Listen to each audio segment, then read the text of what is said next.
Do you think we see him preseason game number one, Absolutely or not. do you? I was I going to don't say think you he's still even hold him dressed. back more. I don't think he's even dressed for preseason game one. I don't think we see him on the field. I wouldn't be surprised if you don't see him on the field at all in the preseason. You might see him get a few snaps in one of the games, just to kind of get I his. would think you'd want to, and he would want to as well. I mean, Obviously, you've seen how they've operated. You've seen how they've operated. the Like ramp up period would have to be one of the preseason games. I don't need to see like a guy like Kamara. I know what he's got already and is ready to go. we know what Mike's got. Well, we just don't want to see him get hurt in the preseason when in a game that doesn't matter. I just want to see him get acclimated more to football speed and being more of that That's why you physical have guy he Jarvis. can be. I mean, I think he's going to be less involved week one, maybe week two than he would be normally. But that's part of the reason you brought in Jarvis, so you can have that kind of premier, possession receiver that lets you be a little patient with Mike Thomas. I don't think you see him for more than maybe one series the entire preseason. And Yeah, I'm not saying you're gonna play him like a whole quarter, but I would definitely want him at least to get in a series just to get back into the field because it has been so long for him. for sure. One guy who I think we will see in the preseason is Tyrann Mathieu. He's a veteran. He's a guy who you probably, I say today, we're recording this on Saturday, just to be clear.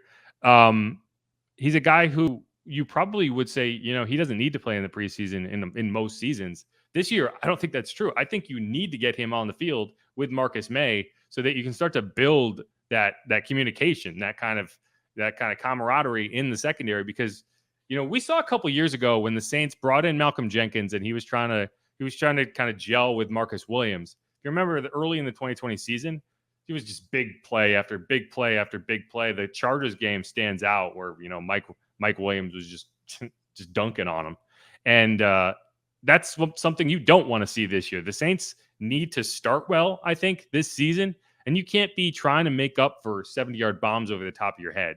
And I think that these are two veteran players. They'll gel, they'll coalesce pretty quickly, but you do want to see them in the preseason and get that kind of live game. Like, I think seeing that in live game action is far more important than, trying to get some reps out of Mike Thomas, because that's just a huge part of the secondary that's changing. You don't know what it's going to look like, and you need to see it in game action. That was definitely something for me heading into this camp that was high on my list of things I wanted to see was just the communication going on in the secondary because of how locked down I felt when Malcolm Jenkins came in along, his work obviously with Marcus Williams and just getting everybody in that secondary on the same page because you were mentioning those so many long ball opportunities, the busted plays, busted coverages we're seeing, guys having their hands up, pointing at one another kind of thing. And right. I felt like him retiring was a bigger hit than maybe most people realize because of that aspect, not just obviously the talent on the field, but also the leadership and communication to everybody. But I loved what Tyrann Mathieu was saying, that, he knows he's got to get on the same page with these guys. And one of the things is that he learned from his days with the Arizona Cardinals, playing with guys like Patrick Peterson and Calais Campbell over there, was that bond not only on the field but off of it. That's so key too. And I know that's going to be really something that is going to take time, obviously, but I'm pretty confident they're going to get on the same page. But you definitely want to see that in the preseason because it is fresh. We got 2 new starting safeties. Yeah, I think you make a good point, which it kind of feels like, Malcolm Jenkins retiring, you just slot Tyrann in there and you're fine. But, that's a more significant change than that. It's not just because Tyrann is a 10-year veteran doesn't mean that kind of just camaraderie is there from the jump. You got to build that. And not even talking about, obviously, everyone says the honey badger is this. I'm not going to say he's not better at taking the football away than Malcolm Jenkins, but it's just the bond, the camaraderie, and just knowing that guy next to you so well that you kind of steps ahead. Like you're both playing chess instead of checkers out there. Obviously, they're also different players.